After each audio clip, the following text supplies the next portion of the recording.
Good evening, ladies and gentlemen, and welcome to Heti TV's foreign language news broadcast. My name is Peter Gardosh, and first, for the news in English. An agreement has been reached between Hungary and Japan on nuclear industrial cooperation, the main aim of which is to ensure that nuclear energy remains a key element of the two countries' energy strategy. The Minister of Foreign Affairs and Trade, Peter Seattle, said this in Tokyo. Following his talks with the Japanese Minister of Economy, Agriculture and Foreign Affairs, the minister pointed out that, like Hungary, the East Asian country relies heavily on the peaceful use of nuclear energy. Against the backdrop of the cessation of service in the Israel Defense Forces and the passing of a law that virtually abolishes the rationality standard, Chief of Staff Herzi Halevi appealed to the reservists.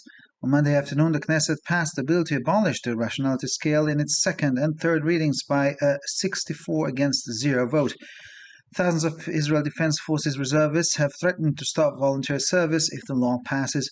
The number of pilots lost will affect the Air Force's operational capabilities, even if not immediately, but within weeks.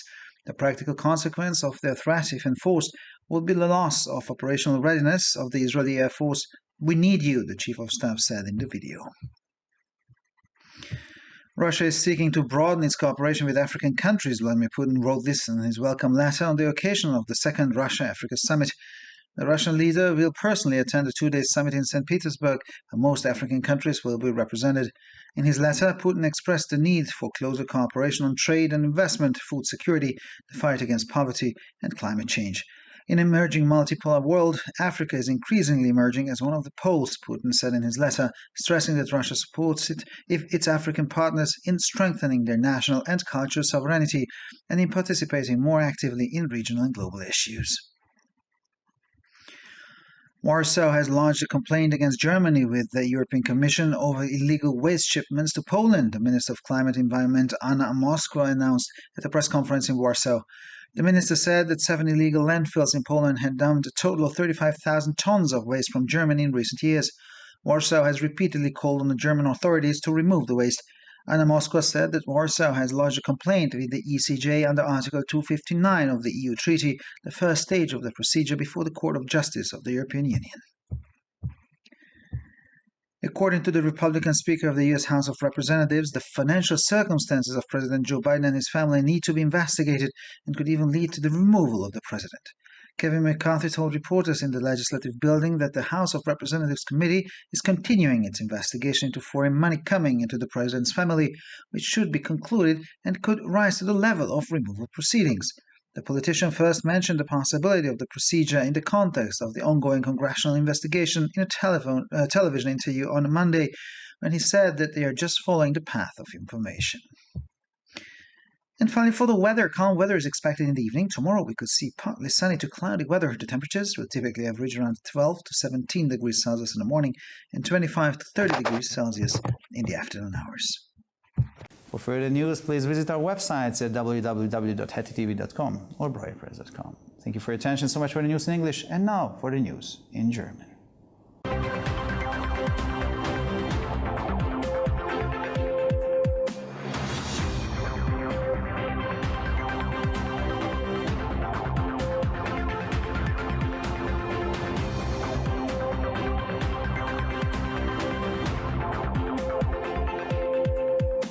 Schönen guten Abend, liebe Zuschauer. Mein Name ist Peter Gardosh und nun zu den Nachrichten auf Deutsch. Eine Vereinbarung wurde zwischen Ungarn und Japan über die industrielle Zusammenarbeit im Nuklearbereich getroffen, deren Hauptziel es ist, sicherzustellen, dass die Kernenergie ein Schlüsselelement der Energiestrategie der beiden Länder bleibt, erklärte Außen- und Handelsminister Peter Seattle in Tokio. Im Anschluss an seine Gespräche mit dem japanischen Minister für Wirtschaft, Landwirtschaft und Auswärtige Angelegenheiten wies der Minister darauf hin, dass das ostasiatische Land ebenso wie Ungarn stark auf die friedliche Nutzung der Kernenergie setzt.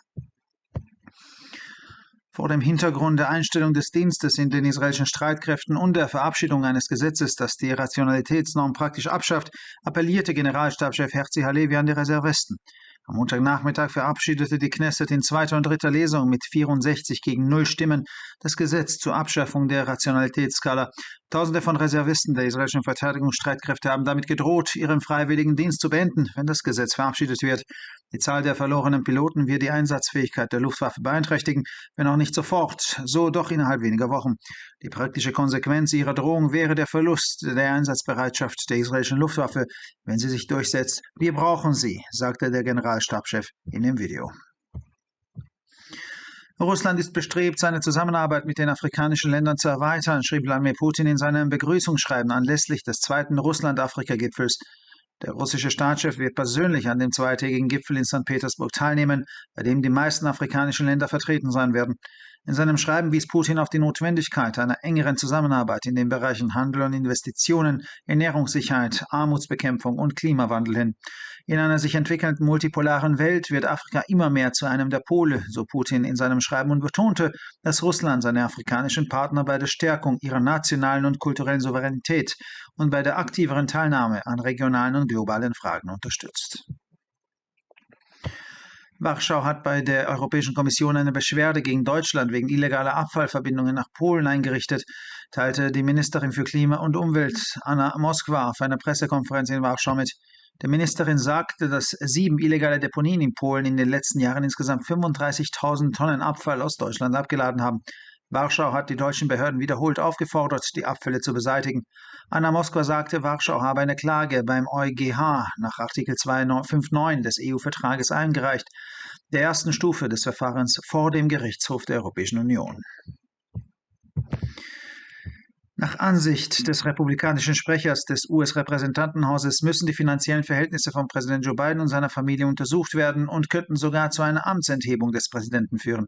Kevin McCarthy sagte vor Reportern im Parlamentsgebäude, der Ausschuss des Repräsentantenhauses setze seine Untersuchung über ausländische Gelder, die in die Familie des Präsidenten geflossen sind, fort, die abgeschlossen werden müsse und bis zu einem Amtsenthebungsverfahren reichen könnte. Der Politiker erwähnte die Möglichkeit eines solchen Verfahrens im Zusammenhang mit der laufenden Untersuchung des Kongresses erstmals in einem Fernsehinterview am Montag, als er sagte, dass sie nur den Weg der Informationen verfolgen.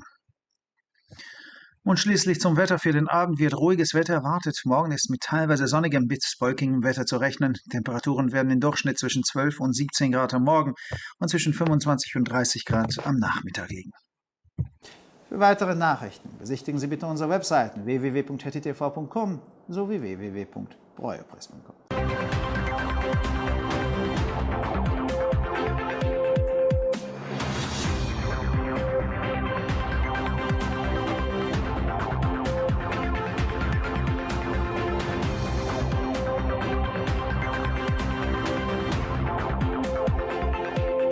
ערב טוב, גבירותיי ורבותיי, שמי אדם ברויר זאבי, ואלה הם החדשות בעברית.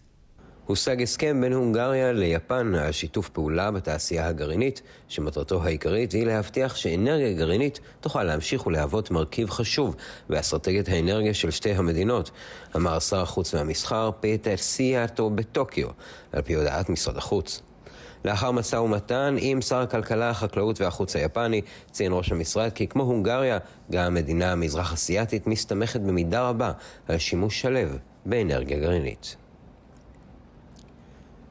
על רקע הפסקת השירות בצה"ל ואימוץ החוק המבטל למעשה את רף הסבירות, פנה הרמטכ"ל הרצי הלוי לחיילי המילואים. ביום שני אחר הצהריים אימצה הכנסת את הצעת החוק שנועדה לבטל את תקן הסבירות בקריאה שנייה ושלישית ביחס של 64-0. אלפי חיילי מילואים של צה"ל אימו לסיים את שירותם ההתנדבותי אם החוק יעבור. מספר הטייסים המופחת בכך משפיע על היכולות המבצעיות של חיל האוויר, אם לא באופן מיידי, אך תוך שבועות. התוצאה המעשית של האיום שלהם אם מבוצע תהיה אובדן המוכנות המבצעית של חיל האוויר הישראלי. אנחנו צריכים אתכם, אמר הרמטכ"ל בסרטון. רוסיה מבקשת להרחיב את שיתוף הפעולה שלה עם מדינות אפריקה, כתב ולדימיר פוטין במכתב קבלת הפנים שלו שנשלח לרגל הפסגה השנייה של רוסיה-אפריקה. ראש המדינה הרוסי השתתף באופן אישי בפסגה בת היומיים בסנט פטרסבורג, שבה ייוצגו רוב מדינות אפריקה. במכתבו הביע פוטין את דעתו כי יש צורך בשיתוף פעולה הדוק יותר גם בתחומי המסחר וההשקעות, כמו גם בביטחון תזונתי, במאבק בעוני ובשינויי האקלים. בעולם הרב-קוטבי המתפתח, אפריקה מיוצגת יותר ויותר כאחד הכתבים, אמר פוטין במכתבו, והדגיש כי רוסיה תומכת בשותפיה האפריקאים בחיזוק הריבונות הלאומית והתרבותית שלהם, ובהשתתפותם הפעילה יותר בפתרון סוגיות אזוריות וגלובליות. ורשה הגישה תלונה נגד גרמניה לנציבות האירופית בשל הובלה בלתי חוקית של אשפה לפולין, הודיעה אנה מוסקבה, שרת האקלים והסביבה, במסיבת עיתונאים בוורשה. ראש המשרד אמרה שבשנים האחרונות הופקדו בסך הכל 35,000 טון אשפה מגרמניה בשבע מטמנות לא חוקיות בפולין. במקרים אלה ורשה קרא שוב ושוב לרשויות המחוז הגרמניות הרלוונטיות לפנות את האשפה. אנה מוסקבה הודיעה שבהתבסס על סעיף 259 של אמנת האיחוד האירופי, ורשה הגישה תלונה לבית הדין האירופי לצדק, שמשמעותה התחלת השלב הראשון של ההליך בפני בית המשפט לצדק של האיחוד האירופי. לטענת היושב ראש הרפובליקני של בית הנבחרים האמריקני, יש לחקור את הנסיבות הכלכליות של הנשיא ג'ו ביידן ומשפחתו, והדבר אף עלול להוביל להליכים להדחת הנשיא. קווין מקארתי אמר לכתבים בבניין החקיקה כי ועדת בית הנבחרים תמשיך בחקירת כספים זרים המגיעים למשפחת הנשיא, חקירה שיש להשלימה כראוי ושעלולה לעלות לרמה של הליכי הדחה. הפוליטיקאי הזכיר לראשונה את אפשרות ההליך בקשר לחקירה המתמשכת בקונגרס בראיון בטלוויזיה ביום שני, שאמר כי הם רק הולכים בדרך המידע. וכעת למזג האוויר, צפוי מזג אוויר רגוע גם בערב. מחר אנו עשויים לחוות מזג אוויר מעונן חלקית. הטמפרטורות תהיינה סביב 12 עד 17 מעלות בבוקר, ובין 25 ל-30 מעלות אחר הצהריים. לחדשות נוספות, אנא בקרו באתרי האינטרנט שלנו, ב-hattitv.com או broyerpress.com. תודה רבה והמשך ערב נעים.